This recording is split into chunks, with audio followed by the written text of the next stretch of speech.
What is up, Metallic Reviews friends? A very, very happy new year to all of you. Welcome to the inaugural 2023 installment of Metallic Reviews, where, as always, I take an honest look at the harder, heavier side of music and give it an honest rating.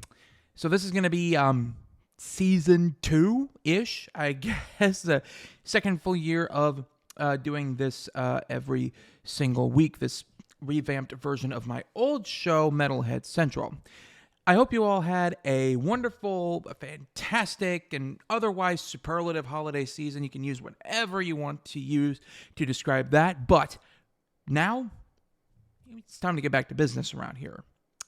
We got 52 weeks and 52 albums, or thereabouts, to review over the coming 12 months. So let's not waste any more time and jump right in. Today, we're going to Spain, or to be more specific, some islands off the coast of Spain, to examine a debut album by a band that, honestly, has a hand in a lot of other bands in the Spanish scene.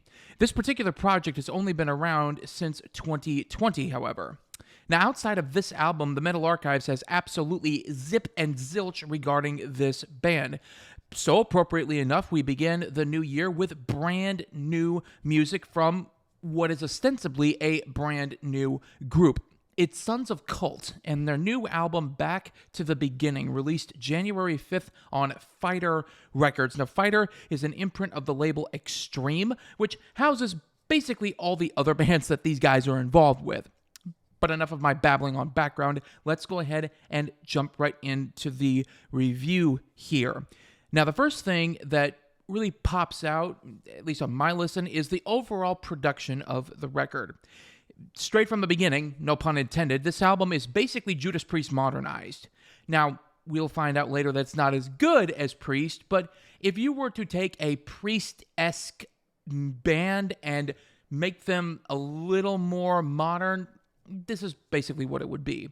It's got that clean, crisp sound that's been put through a few loops to make it sound just right. In other words, raw black metal this ain't.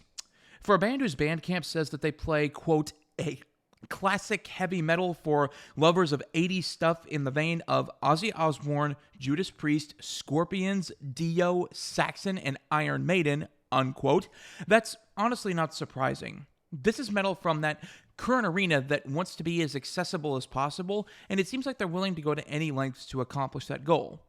In some ways this works, in some ways it doesn't, but first, the positives. Overall, I like the way the album has been put together in terms of instrumentation. The guitars don't overpower the drums, and vice versa. It's all a nice, tight little package. Guitarists Dan Garcia and Vicente Paya have their day in the sun, all undercut by a solid rhythmic performance courtesy of bassist Vicky Alfedani and drummer Jordi Segura. Everyone gets their time, the instruments are easy to follow. All in all, it's a very, very safe production. Again, it's that shiny, squeaky clean, almost like what you'd get off the showroom floor. Unfortunately, once you drive it off the lot, it loses a lot of its value. Now, there's definitely a lot of the aforementioned 80s worship going on here. Normally, I wouldn't have an issue with that. I do consider myself a lover of 80s music. Unfortunately, this album has been released amidst a slew of bands that are trying to do the exact same thing. There's a lot out there that are trying to revive that old new wave of British heavy metal style. While nobody can ever be bands like, again, Priest or Iron Maiden, there are some that do a good job in replicating it. This is not really one of those groups. A lot of the riffs on here are similar to other bands that are out there and doing a much better job at it. Example A, Summerlands. In other words, this is a group that has released a debut album into an already overly saturated market, and they're kind of getting lost in it. Now, that's not to say that there aren't any good ideas here. In fact, the second half of the record is much stronger than the first. However, it just feels a little incomplete. Again, it's a debut album, and normally a band is trying to find its identity with their first work, and I'm definitely willing to give a wide berth to that type of thing. But there are definite veterans of the recording studio on here, so my benefit of the doubt may be a little less merciful. In any case, this is definitely one of those records that's really seeking an identity.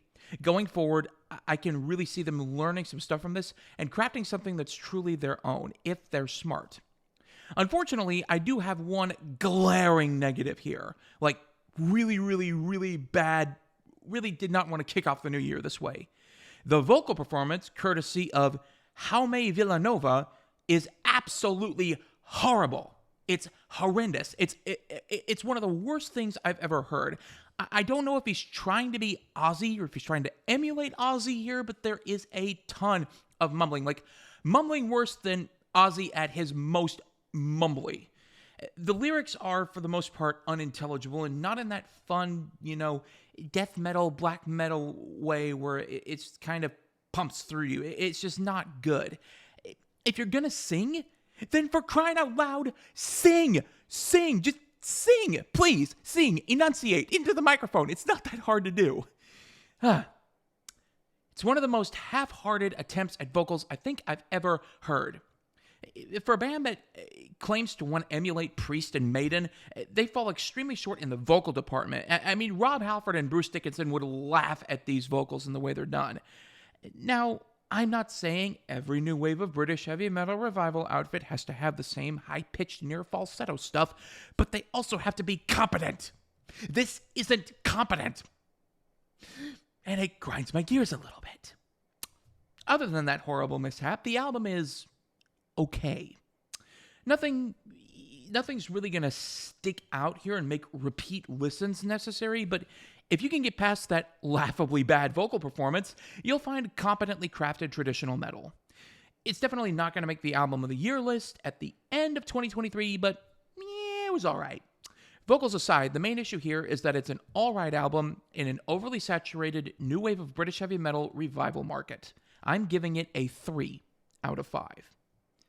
Thanks so much for watching. Click like and do not forget to subscribe for more weekly Metallic reviews. Next week, we are jumping from a debut record to some legends of metal, more specifically death metal, and we're going to be examining Obituary's new album, Dying of Everything. I hope you'll join me.